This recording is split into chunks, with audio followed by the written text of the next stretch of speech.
Pangulo at Chairman ng Partido Demokratiko Pilipino, Pangulong Rodrigo Roa Duterte, sa lahat ng mga kasapi ng PDP, mula sa mga opisyal at mga membro sa mga Pilipinas, sa ating mga kapwa Pilipino, isang makasaysayang araw sa ating lahat. Kaus-puso ako nagpapasalamat sa bawat isa sa inyo sa patuloy na pagtitiwala sa Partido Demokratiko Pilipino at sa mga advokasya na ating ipinaglalaban. Isang malaking karangalan na makasama kayo sa hatikain na maiangat ang ating bansa at ang buhay ng bawat Pilipino. Ang PDP ay maninindigan hindi lamang para sa ating mga dirito ngayon, kundi para sa bawat Pilipino na siyang tunay na lakas at pundasyon ng ating partido.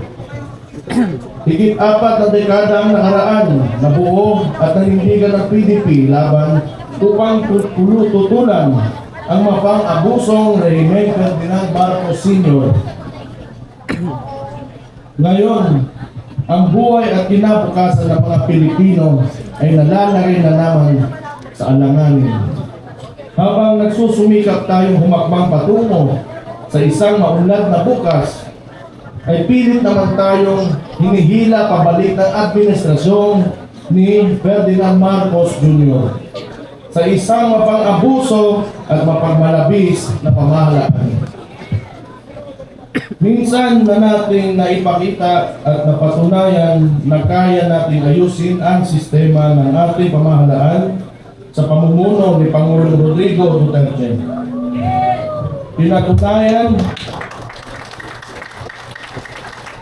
Pinatunayan natin na kaya natin magsilbi sa bayan na may disiplina sa sarili, walang kalabisan at walang pang-aabuso lalo na sa pera at taong bayan. Huwag natin sayangin ang mandato na ibinigay sa atin ng ating mga kababayan.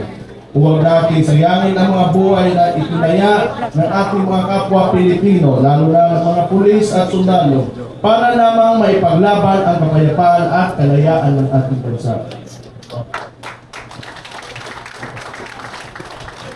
Bilang mga lingkod bayan, tungkulin natin ibigay sa mga Pilipino ang buhay na masagana, bansang mapayapa at dahing maipagmamalaki sa buong mundo. Bilang mga tunay na kasapi ng PDP at boses ng mga Pilipino, patuloy tayong makikilahok, magsasalita at makikipaglaban. Mga kapatid, nagsisimula pa lamang tayo.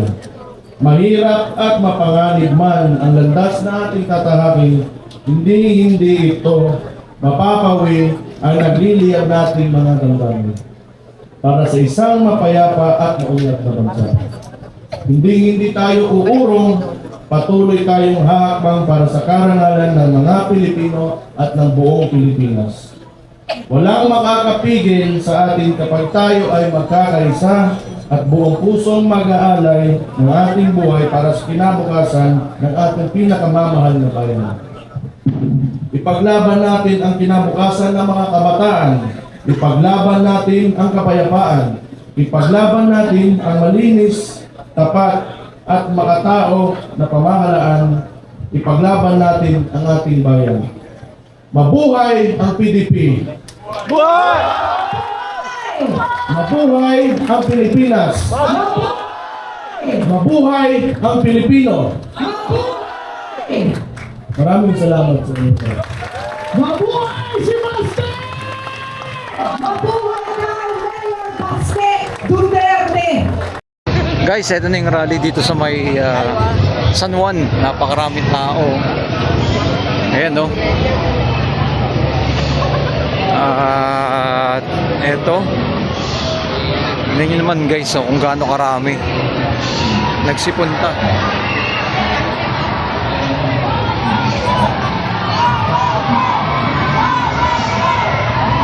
Ito na.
Guys, grabe, napakaraming tao yung araw.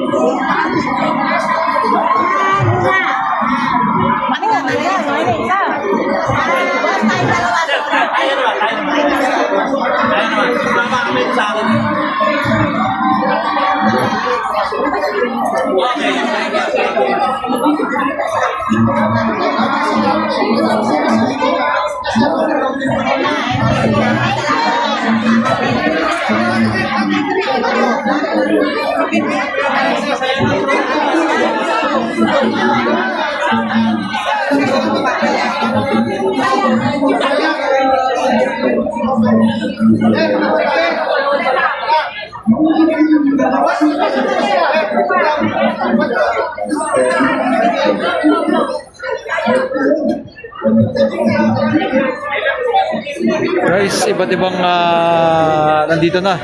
Supporter, Senator Bongo, yan, kay Bato de la Rosa, at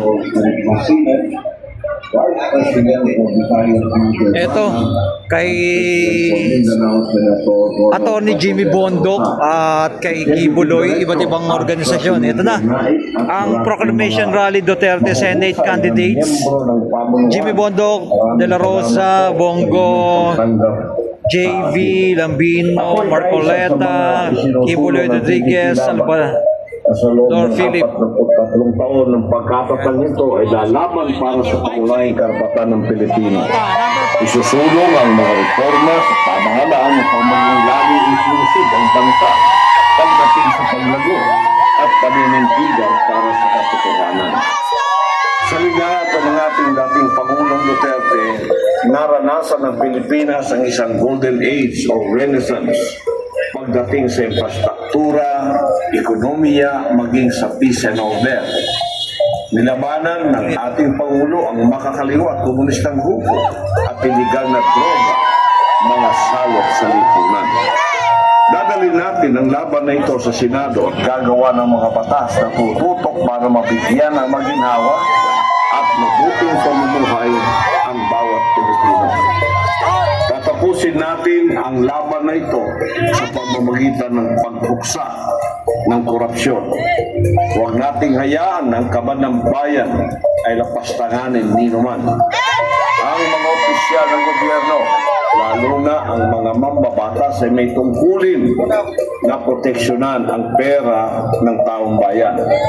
Hindi ito dapat gamitin kung saan-saan, lalo na sa pansariling interes lamang. Ang pera ng taong bayan ay para sa pampublikong kapakanan, hindi sa bulsa ng kahit sino man. Galit ang mga Duterte sa mga korap at magnanakaw. Galit ang PDP laban sa korupsyon at katiwalian. Ako rin bilang isang kandidato sa partido ng PDP laban ay titiyaking walang korap sa gobyerno at walang magnanakaw sa pera ng bayan. Maaasahan ninyo ko sa bagay na yan. Ang dahilan ng magbilis na paglago ng Kingdom of Jesus Christ ay dahil sa zero korupsyon na pamamahala. Sa KOJC, walang lugar ang korupsyon. Bawal ang magnanakaw at korap sa KOJC.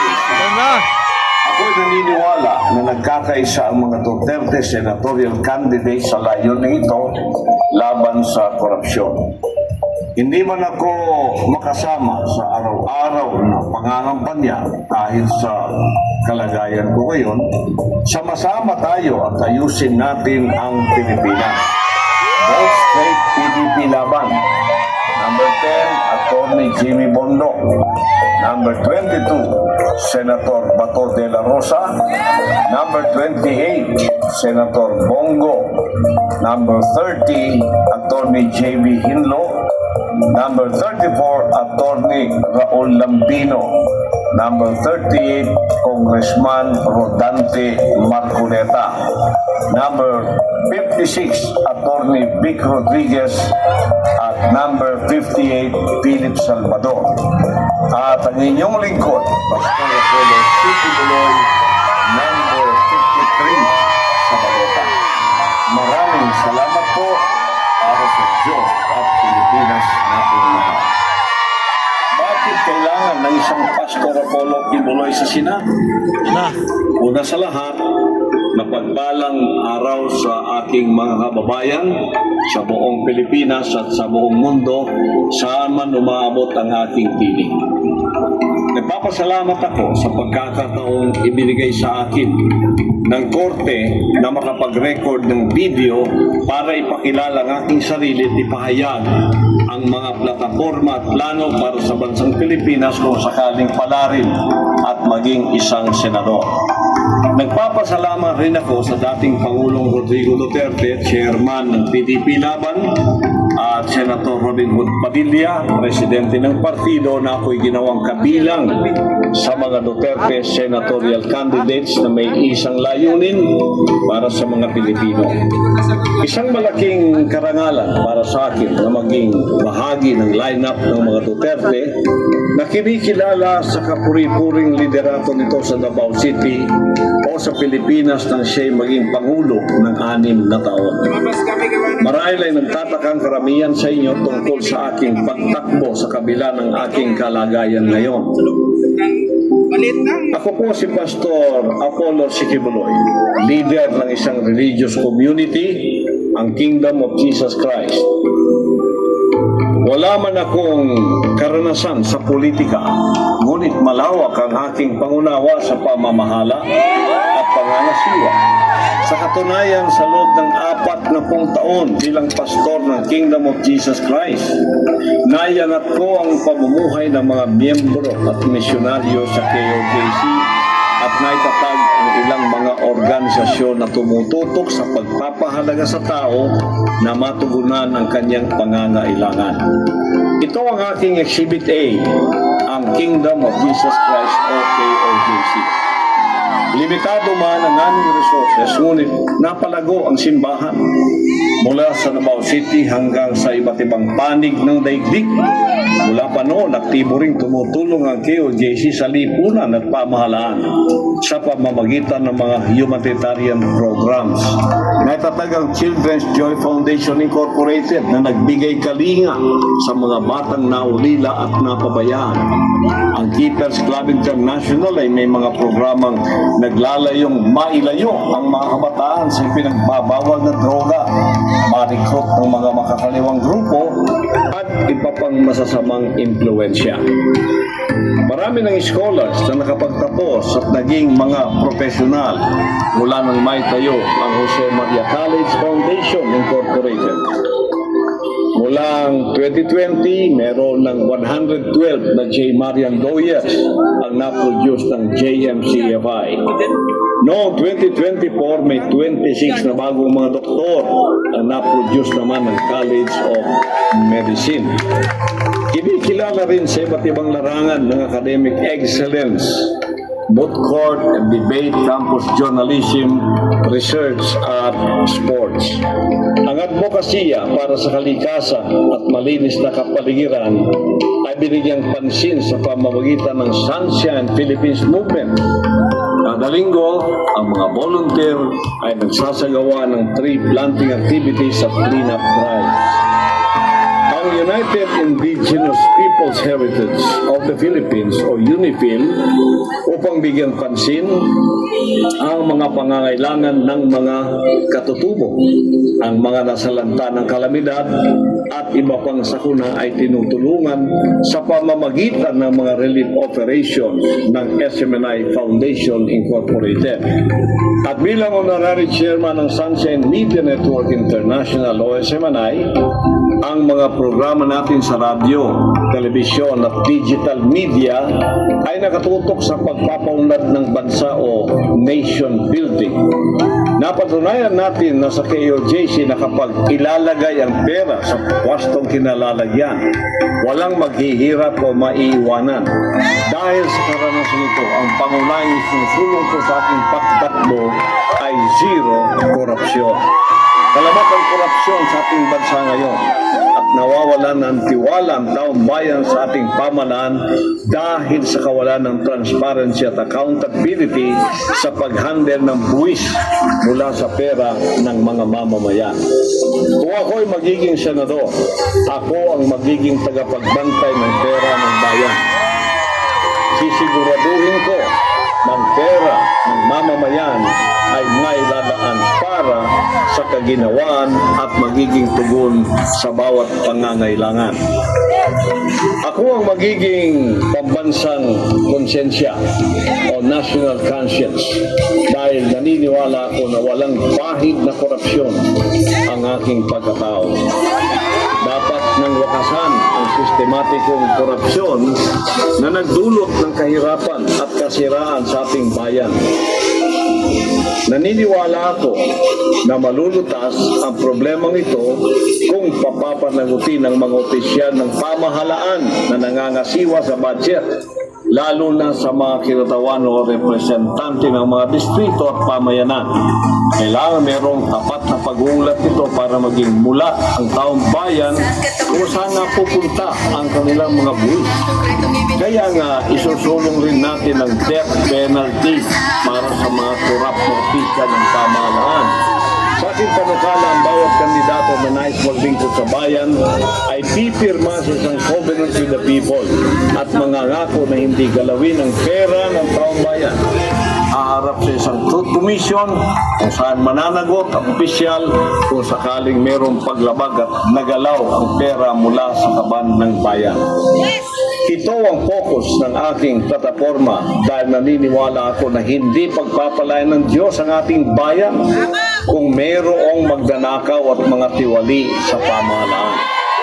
Kalakip nito ay paglalaban ko ang justisya at katotohanan, kapakanan ng bawat Pilipino. Bilang isang spiritual leader na nakaranas ng political harassment dahil sa ating mabuting prinsipyo at pagiging malapit sa pamilyang Duterte, naunawan kong bigat ng pangapit kawalan ng justisya. Naniniwala ko na panahon na upang magkaroon ng tunay na leader sa Senado. Huwag nating hayaang manaig ang mga gahaman sa pera at kapangyarihan. Tandaan, ngayong eleksyon, ako si Pastor Apollo Tibuloy ang nagsusulong ng mga plataformang ito. Death penalty sa mga korap ng barangay magnanakaw, tuluyang pagsugpo sa salot na droga at CPP-NP-NDF, tagapagtanggol ng mga mamamayan laban sa abuso ng gobyerno, makakalikasan, kalinisan, ay kagandahan at kalusugan. Linisin natin ang Pilipinas mula sa mga korap at magnanakaw. Pagandahin natin muli ang Pilipinas at payabungin ang mga halaman, bulaklak at mga puno sa kapaligiran. Isulong rin natin ang National Superhighway System sa bansa na mapagkakabit-kabit ang bawat isla at pulo upang maging madali ang transportasyon ng mga kalakal at serbisyo para sa bawat Pilipino. Ayusin natin ang Pilipinas. Gawin natin first world country ang bansa. Hindi imposible iyan. Simulan natin ngayong eleksyon. Pilipinas, subukan natin ang bago at may resibo. Ako si Pastor Apollo Tibuloy, number 53 sa inyong balota, ang inyong boses sa tagapagsulong ng zero korupsyon. Ngayong tulong tayo na may sa katuparan ng pangarap ng bawat Pilipino, kapayapaan, katatagan at kasiguruhan sa buhay. Maraming salamat po para sa Diyos at Pilipinas nating mahal.